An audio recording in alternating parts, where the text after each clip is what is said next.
Our guest is the Public Finance Monitoring Center head, Ingilab Ahmedov. Welcome to Difficult Question. Today's subject is related to the transparency of projects that were financed by the State Oil Fund.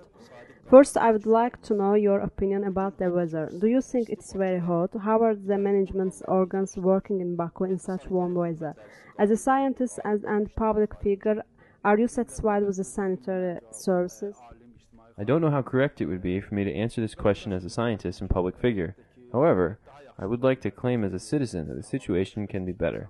People want to be comfortable in hot weather such as this. I believe that much work is needed to be done here. Let us turn to our main topic. Who determines the priorities for resources that are given to certain projects from the State Oil Fund budget?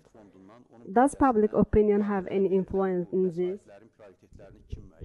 This is a very basic question. We answered this repeatedly during discussions, but this question continues to remain on the agenda. The State Oil Fund will have bigger securities, stocks, and resources.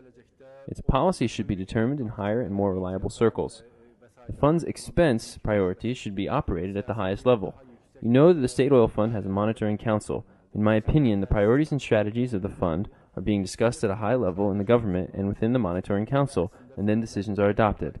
The fund and its directors should be engaged in the implementation of priorities. What are the corruption risks when carrying out the projects? Is there a control mechanism there to prevent these risks?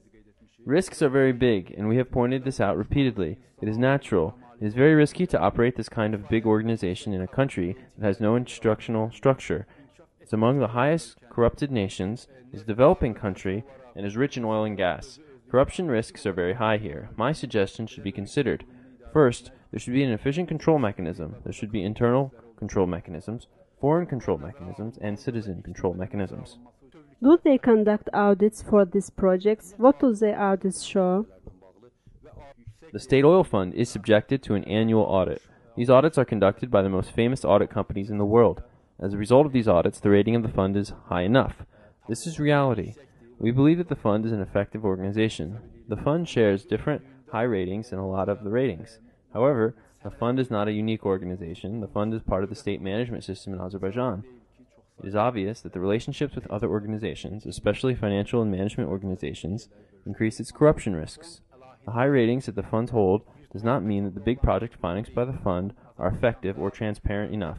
These big projects in Azerbaijan, to which billions are given to, raise a lot of questions regarding transparency. The dynamics on how the financing were allocated to the Oğuz-Gabala-Baku water line and the reconstruction of the Samur-Absheron irrigation system have attracted my attention and was criticized by experts. Have you conducted a monitoring of the means that were given to these projects, and in general terms, in monitoring ever conducted? We are talking about two individual subjects now. Large projects that are financed by the State Oil Fund have a separate framework and separate problems. One of the big projects is the Oğuz-Gabala water line. There have been multiple questions regarding this project. One of the questions is, who is responsible for this project? Who is responsible for the spend the funding effectively and transparently? The response of the State Oil Fund is that their responsibility ends after a relevant company wins the tender on the project. Relevant state organs then take on this responsibility. If we talk about the water line, this water line is Azersu and the Turkish company's responsibility, as they are the ones that are implementing the project. However, this response is not satisfactory. It is not clearly known who is responsible for this. There is a dramatic difference, in my opinion, from the responsibility of Azersu to that of the oil fund. For me, Azersu is an Azerbaijani company that has no standards on good management. This is a state entity, but it is unknown what its profits or expenses are. This is a problem. We cannot ask the State Oil Fund anything. It seems as if this is outside of the State Oil Fund's authority. Azersu is working by tradition and therefore doesn't respond to questions.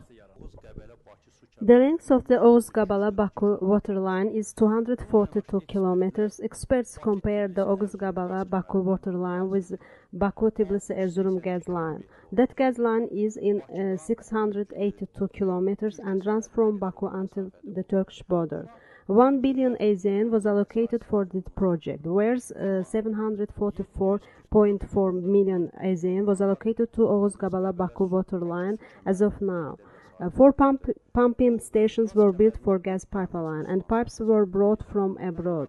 Foreign and international consortiums worked here. The workers' salaries were high and people were given compensation. Is it possible to compare these two projects? This is a very difficult question, and I would call this comparison incorrect. Time is a big concept in the economy, especially in terms of inflation in recent years. It is not right to compare the funds given in previous years with the funds given in the following years.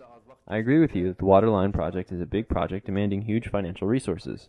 Its total budget was 3 times more than previously planned. I am aware that unexpected events can happen during the implementation of projects and can increase the cost of those projects. This project is an important project for Azerbaijan, as was the Baku-Tbilisi-Ceyhan project.